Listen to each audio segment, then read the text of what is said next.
Imagine the flickering shadows of a torchlit chamber, where the stone walls whisper secrets of agony long past. A man hangs suspended by his wrists, his shoulders wrenching from their sockets with each drop. His cries swallowed by the indifferent dark. This isn't the stuff of Gothic fiction, it's the grim truth of medieval Europe, where ingenuity met inhumanity in devices designed to extract not just confessions, but the very essence of suffering. Dive with me into the abyss of history's most extreme torture instruments, where pain was sculpted into nightmarish forms, and mercy was a myth whispered only by the dying. In these shadowed corridors of the past, we'll uncover the tools that turned justice into a carnival of cruelty, from the rack's merciless stretch to the pair's intimate betrayal. But before we descend further, let's set the stage. The Middle Ages, that turbulent tapestry spanning 1,000 years, from the fall of Rome to the dawn of the Renaissance. Empires rose and crumbled, faith clashed with heresy, and in the midst of it all, torture evolved from crude beatings to engineered horrors. It wasn't mere sadism, it was systematic, sanctioned by kings and clergy alike. The Inquisition, ignited in 1184 by papal decree, fanned the flames, hunting witches, heretics, and dissenters with zeal. Yet, here's the raw twist: torture often birthed lies, not truths, as victims babbled anything to end the torment. Fascinating, isn't it? How fear forged false narratives, stacking pyres with the innocent, and the devices themselves, masterpieces of malice, crafted by blacksmiths who might have forged swords but instead hammered out hell. Let's begin with the rack, that infamous engine of elongation, a wooden frame that promised to pull secrets from sinew.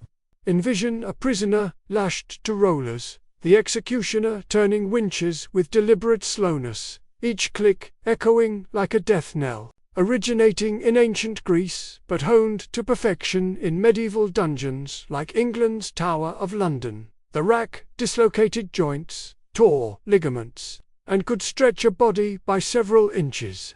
Take the harrowing tale of an Askew, a Protestant martyr in 1546. Though teetering on the edge of the era, her story reeks of medieval brutality.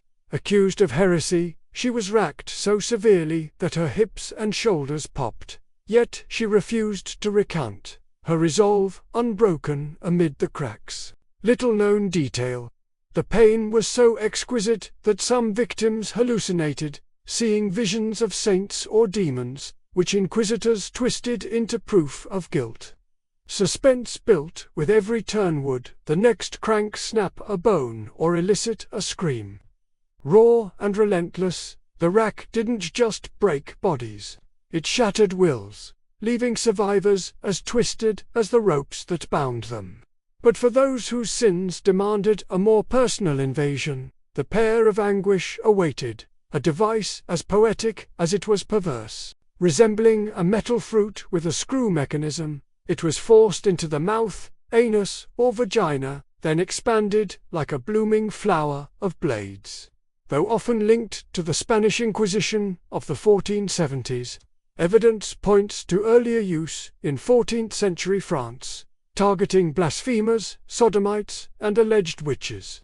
Vivid anecdote: in 1590, during the height of witch mania, a Scottish woman named Euphame MacColzian endured the pair for hours, its segments ripping her insides as she confessed to cursing the king. Fascinating fact: some versions etched with biblical verses, a hypocritical nod to piety amid the gore.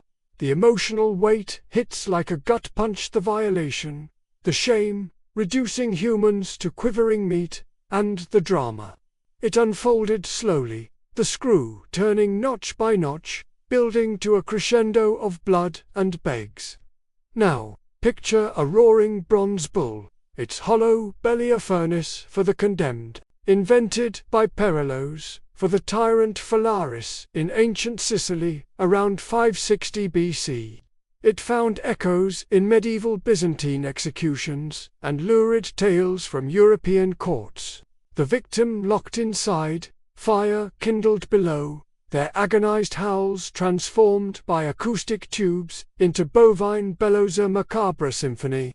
Plot twist: Phalaris, appalled by the cruelty, tested it on Paralaus himself, roasting the inventor in his own creation. By the 12th century, variations terrorized heretics in hidden chambers, skin blistering, organs cooking in a haze of smoke. Little known detail: the bull's nostrils vented the stench of charred flesh, a sensory assault on witnesses. Suspense simmered as the metal heated, the prisoner's pleas turning to primal wails. A raw testament to humanity's flair for theatrical death. Descending deeper, we encounter the Judas cradle, a pyramid of pain suspended like a sword of Damocles. The accused, often stripped bare, lowered onto its sharpened tip, gravity impaling them through the most vulnerable orifices. Rooted in 15th century Spanish tribunals, but with Italian precursors from the 1300s. It was a slow killer, weights added to feet for emphasis. Story from the shadows. In 1487, as detailed in the witch-hunting tome Malleus Maleficarum, a Bavarian midwife suffered the cradle for days, her weight driving the spike deeper, confessing to poisoning wells with demonic aid. Emotional resonance. The utter isolation, body betraying itself, evoking pity even for the Eros villains. Humor, darkly. Inquisitors dubbed it a kiss from Judas, betrayal in every inch. If these glimpses into the macabre have you gripping your seat, craving more unearthed horrors from history's vault, do me a favor, smash that like button and subscribe right now. It keeps the torches lit for future dives. And hey, hit the bell so you never miss a scream. Now, let's press on, because the nightmare's just warming up. For crushing confessions from the crown down, the head crusher loomed. A iron cap with a screw that compressed the skull like a vice. Prevalent in the Holy Roman Empire from the 13th century. It started with teeth shattering, eyes protruding, then the cranium fracturing in a spray of brain matter. Used on thieves and rebels, it left survivors as drooling husks. Anecdote. During the Peasants' War in 1525, a rebel leader in Germany faced the crusher, each turn squeezing out troop secrets until his jaw hung slack. Fascinating fact. Deluxe models collected the extruded fluids in basins below. A grotesque practicality, the suspense, in the gradual pressure, wondering if the next twist would end it all. Women, too, faced tailored torments, like the scold's bridle, an iron cage enclosing the head with a spiked gag piercing the tongue, enforced in Britain from the 1500s but with 14th century roots. It punished gossiping or nagging wives, parading them publicly. Rawtail. In 1360 Edinburgh, a baker's wife wore the bridle for spreading rumours, her bloodied mouth a silent warning. Little known detail. Some bridles rang bells with movement, amplifying humiliation. Even more vicious, the breast ripper heated pincers tearing at a woman's chest, reserved for adultery or abortion accusations. During the 1590s witch trials in Bamberg, Germany, countless endured this, scars branding them eternally. Emotional twist, it targeted motherhood's symbols, a profound desecration. Then, for sawing, inverted hanging, a two-handed saw cleaving from groin upward, blood flow keeping the brain alert. Medieval adaptation of Roman methods, applied to traitors. In 1305, William Wallace's supposed fate, though debated, involved similar dismemberment. His defiance echoing to the end. The breaking wheel smashed limbs with an iron bar, then braided the body onto spokes for crows' feasts. French from the 1400s, victims lingered days. Fact, grey strokes could hasten death, but sadists withheld them. and the Iron Maiden, that spiked sarcophagus, mostly 19th century fiction, blending real halberds and coffins into myth.